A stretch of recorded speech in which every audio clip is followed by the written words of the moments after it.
Écoutez, la réussite se résume à aimer ce que vous faites. Vous savez, quand vous n'aimez pas ce que vous faites, vous êtes sur le mauvais chemin de la réussite. Parce qu'avant de monter une échelle, rassurez-vous qu'il est adossé au bon mur. Sinon, vous allez monter, ensuite vous allez redescendre. Il y a beaucoup de personnes qui sont très occupées chaque jour et ils ont une force intrinsèque à faire des choses qui n'ont pas de valeur, à faire des choses qu'ils n'aiment pas. Donc chaque jour, vous mourrez à petit feu parce que laissez-moi vous dire que cette terre que Dieu a créée, c'est un paradis. C'est un paradis parce qu'il y a des personnes qui vivent le paradis sur cette terre, il y a des personnes qui vivent l'enfer sur cette terre également. Donc le point ici est de trouver éventuellement ce que vous aimez.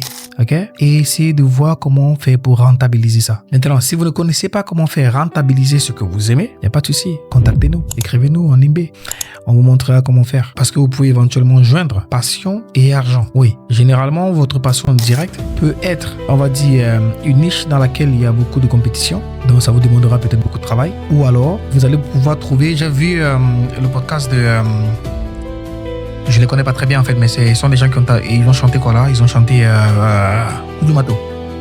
L'un des gars qui est boxeur aujourd'hui, je pense qu'il y en a deux qui sont boxeurs. Il y a un qui a dit qu'il voulait vraiment être footballeur. Aujourd'hui, il n'est pas footballeur, mais il connaît beaucoup d'amis footballeurs. Et je pense qu'il disait qu'il a vendu des voitures. Il a commencé à vendre des voitures de très bonne qualité parce qu'il avait un catalogue de footballeurs. Donc, il n'a peut-être pas été footballeur, mais le fait qu'il s'est battu à ce niveau, il a fait ce qu'il pouvait. Il est resté avec des contacts qui l'ont permis de s'en sortir parce qu'en fin de compte, il vous faudrait avoir du capital, de l'argent qui va vous faire tourner. Et il disait aussi qu'il a été assez ému parce qu'il a tant voulu jouer la finale de la Coupe d'Afrique, mais il s'est retrouvé en train de faire un chant. Ils ont fait le chant de Kudumato à la finale de la CAN en Côte d'Ivoire au stade. Donc il était au stade, peut-être pas en tant que footballeur, mais il était au stade. Oui, vous savez, vous pouvez éventuellement créer une passion dans une passion, mais pour le faire, il va falloir que vous donnez tout ce qui est en votre pouvoir. Il va falloir que vous donnez et vous mettez tout ce qui est en votre force, parce que ça ne marchera peut-être pas de la façon dont vous voudrez, mais forcément ça va marcher. Mais forcément ça va marcher. Que personne ne vous dise que ça ne marchera pas, ça n'existe pas. Vous savez, si l'enfant savait le mot